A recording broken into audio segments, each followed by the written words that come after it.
100年周期で日本列島に壊滅的な被害を及ぼしている巨大地震をご存知だろうか。それは東日本大震災を超える規模になると言われている南海トラフ地震。近い将来ほぼ確実に日本を襲うと言われるこの未曾有の大災害。そこで予測されている甚大すぎる被害とは。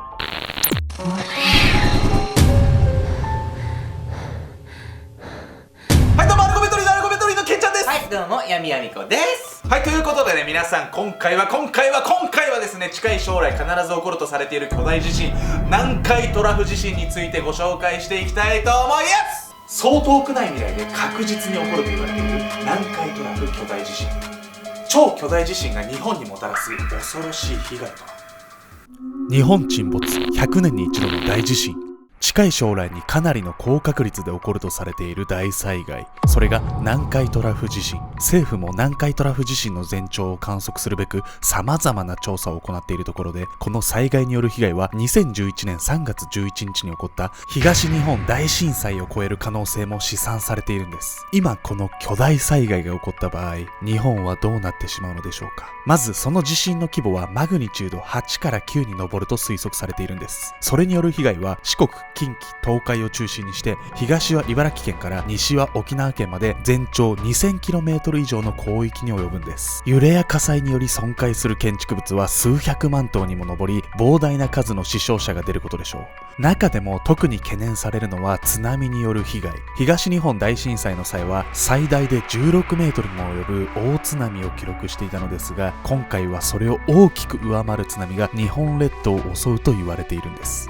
また想定される被害範囲には東京、名古屋、大阪という日本の主要3都市が含まれるため、最悪の場合歴史上最大の人的被害も予測されているんです。いや、これ最悪じゃない。日本滅ぶレベルよこれ。いや、そうなんですよ。もうね、近い将来確実に起こるとされているね、この南海トラフなんですけど、一体どういうメカニズムで起こっているのかっていうのを徹底的に追求していきたいと思います。巨大地震のメカニズム。日本列島の周りには北米プレート、太平洋プレート、ユーラシアプレート、フィリピン海プレートの4つのプレートがあります。これらのプレートはぶつかり合い、互いに圧力をかけながら何年にもわたり動いているんです。日本周辺に存在する4つのプレートのうち、フィリピン海プレートはユーラシアプレートに押し曲げられながら潜り込むように動いているんです。この2つのプレートの境界線が南海トラフと呼ばれているんです。南海トラフは静岡県の駿河湾から九州の日向灘にかけての海底で、海側のプレートが陸側のプレートの下に沈み込んでいる領域なんです。全長はおよそ 700km にも及び、深さは 4000m もあるんです。富士山の高さが 3776m なんですが、それよりも深いってなかなか想像つかないですよね。それぞれのプレートは年間数センチの速さで沈み込み、その境界には時間の経過とともに少しずつ歪みがたまり、限界に達すると一気にずれ動いて巨大地震が発生するというメカニズムなんです。そして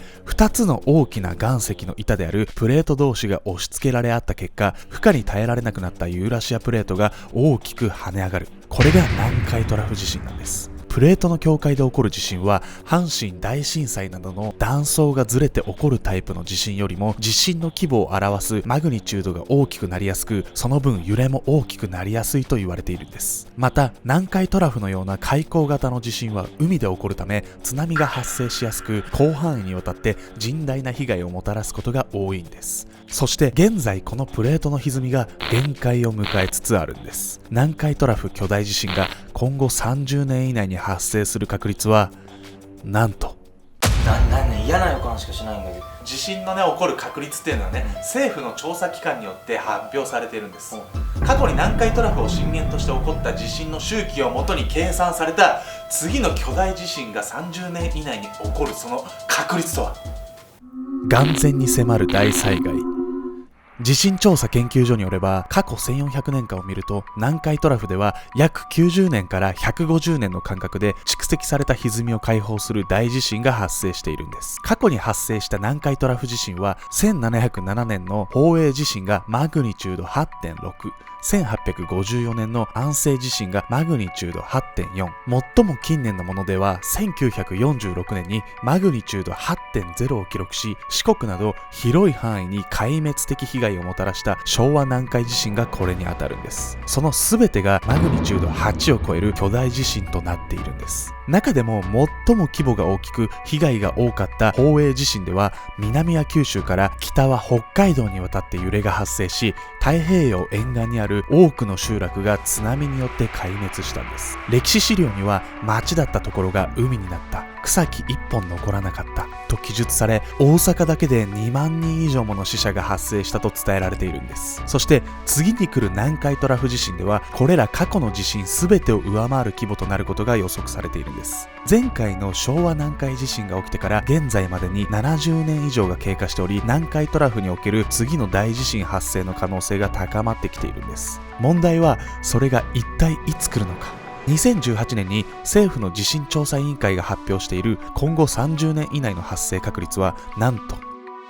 80%。一方、地震が起きない限り時間の経過とともに発生確率はさらに上がるため、南海トラフ地震は今後40年以内で 80% から 90%、今後50年以内では 90% 以上と推定されているんです。このように年々巨大地震が発生する確率は上がってきているんです。これはすなわち近い将来、日本はほぼ確実にこの地震に襲われるということなんです。それに加えて近年この 80% という数字の信憑性を裏付けるような予兆が頻発しているというんです。それがゆっくり滑りという現象。かわいいな。それはプレート境界の固着が強いと考えられている領域より 2,30km ほど深い場所が数ヶ月から数年間かけて継続的にゆっくりと滑る現象なんです。専門家によると、このゆっくり滑りが起こった後に巨大地震が起こるのではないかと考えられています。2008年から2018年の間にゆっくり滑りが4回も観測されていたことが今年の初頭に発表されました。これは地震として観測されるものではないので体感はないんです。ですが、日本の沖合でゆっくり滑りが何度も起こっていたんです。ちなみに東日本大震災や昭和南海地震の前にもこの現象が観測されています。巨大地震との関連性が高いと言われている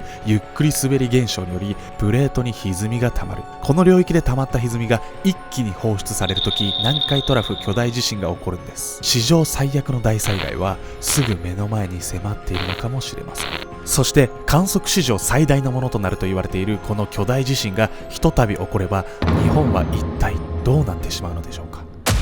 90% って確定じゃない。もういや、そうなんですよ。もうね、時間とともにね、こうプレートの歪みっていうのはもう確実に進んでいくんです。もしもね、この巨大地震が起こると、東日本大震災を超える巨大な津波が日本列島を襲ってしまうんです。あれ超えんの？